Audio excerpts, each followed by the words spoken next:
This video has been in a long time coming, and I wanted to come here and share with you what it is like to be a truck driver living in Australia. And I'll tell you my journey. So if you are someone who's actually looking to get started with truck driving, and you can actually find out if this is going to be a right career path for you or not, right? So my name is Sanjeev. I actually migrated to Australia back in 2001 actually, right? And I started going into schooling, and I finished my HSC, which is like you finish high school, and then straight away I got a job in Pizza Hut, right? I was supervisor in Pizza Hut, doing the day-to-day activities, and it was fun, right? I loved it, but the pay wasn't that good, right? So I was just going to work. I was starting doing like afternoon shift, right? Going to work like probably 1 o'clock, then finishing up to about 11-12 o'clock at night, doing the closing up, counting the money, and cleaning up the whole place, and looking after the staff as well, right? So it was actually fun in the beginning. Then after that, the pay wasn't good. I was working long hours, doing overtime and stuff like that, so it just wasn't worth it. Then after that, I got into factory job. I started working into, I think it was the first company was like a plastic company. I was working, I was doing actually night shift. I started off with, then I went into day shift. So night shift, I'm talking about doing 12-hour shift, right? Starting from I think it's to start like 7 p.m. and then finished 7 a.m., right? So it's like a long night. And the place where I used to work, they had machines, right?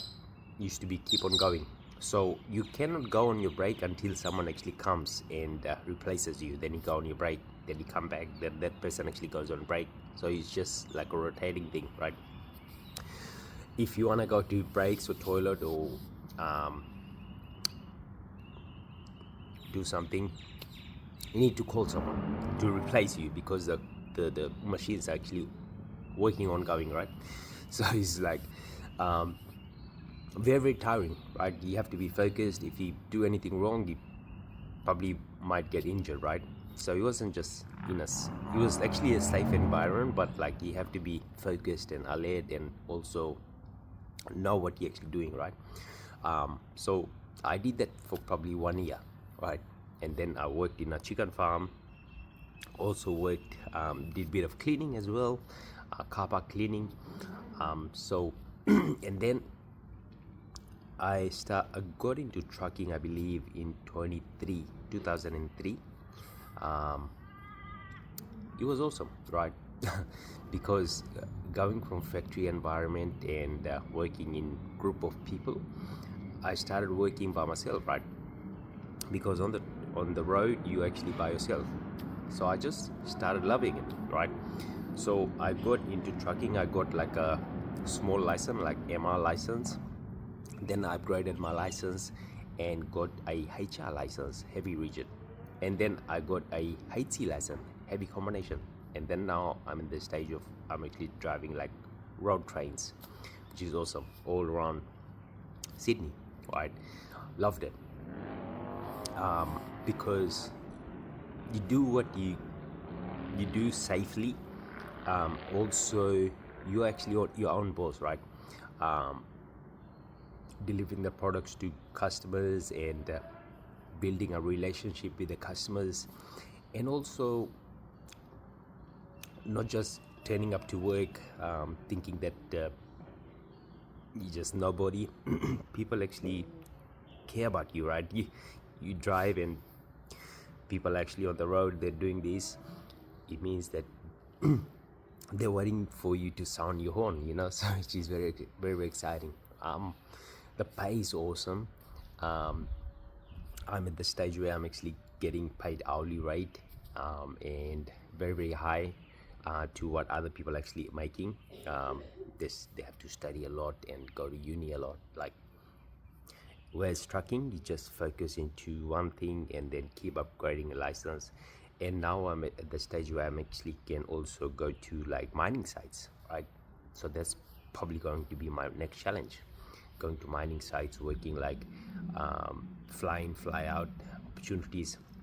So started off with MR license, medium rigid, and then upgraded to heavy rigid, then upgraded to heavy combination, then I upgraded to multi combination where I can actually drive trains, right? So there's popular thing here like they're driving B doubles or driving I doubles.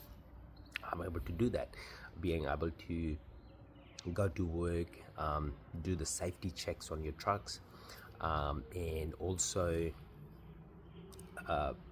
if you find any issues with the truck, you let your supervisor or your manager know at your work, and they take care of everything, right? They look after the truck. The trucks are like near to brand new, right? And you're driving big equipments, and some of these trucks that I actually drive is cost like probably $250,000 to $350,000. Like it's huge, and the amount of features they have on the truck is like mind blowing. Like from the time I started to now is like they keep on upgrading new trucks, and it's awesome to be working for these companies where they just look after their people. They give so much benefits to the people. They actually work for this big company because you also tried in your time, turning up to work and doing the best that you can, and rather than you starting your own business where you're gonna be doing a lot of things, right? It is very very hard for anyone to start their own business, like finding your own customers. You don't have to do that. Just work for a company that has a have their brand awareness, and the customers actually know them, right? Driving the branded trucks, you have the PPE that is actually given to you from the company, right? Which is awesome, like long sleeve shirt, hard hat, helmets, safety boots, shorts, pants, jacket, jumpers, and all these PPE is actually given to you, right? All you have to do is just turn up to work, do the right thing, looking after the equipments, looking after the customers, looking for people on the road, pedestrians, and abiding by the safety guidelines for the roads in Australia. Just have to do the right thing. You just don't want to be turning up to work where you didn't get much sleep the night before. It's best if you stay home and rest and tell your work that you're gonna be off work because you're not feeling right, or just letting the other people know that, hey, I don't feel well. And the people that you're actually dealing with the company, they actually they understand, because they also have a family. They also get sick, because if you have kids, like they go to school, they get sick, and when they come home from school, you get sick as well if you just living with the kids, which most of you probably are, right? So cut the long story short, it is an awesome career, right? And something that I'll say, that like if you actually being called to become a truck driver, like go for it. Like why stop? If I was being called to become like accountant or like a policeman or a firefighter, I would do that. But I was actually being put up in a situation where I had to just jump into trucking and also learn everything that I can, and also upgrading my skills, like getting a forklift license, getting the dangerous goods ticket, getting a blue card, and other training that you have to do along the way, just to be upgrading your skills. So your the people you're actually working for, they also sometimes train you to get all these tickets, and it is a huge benefit if the company is actually providing all of these things, right? So you can just be in a company, do the best you can, you're getting huge amount of benefit from the company, and end of the day, you're looking after the company will look after you as well, right? So let me know how you are also going with your trucking career. Have you thinking about starting, and you want me to cover any other video, let me know in the comments, and I'll be happy to make that. God bless. Bye for now.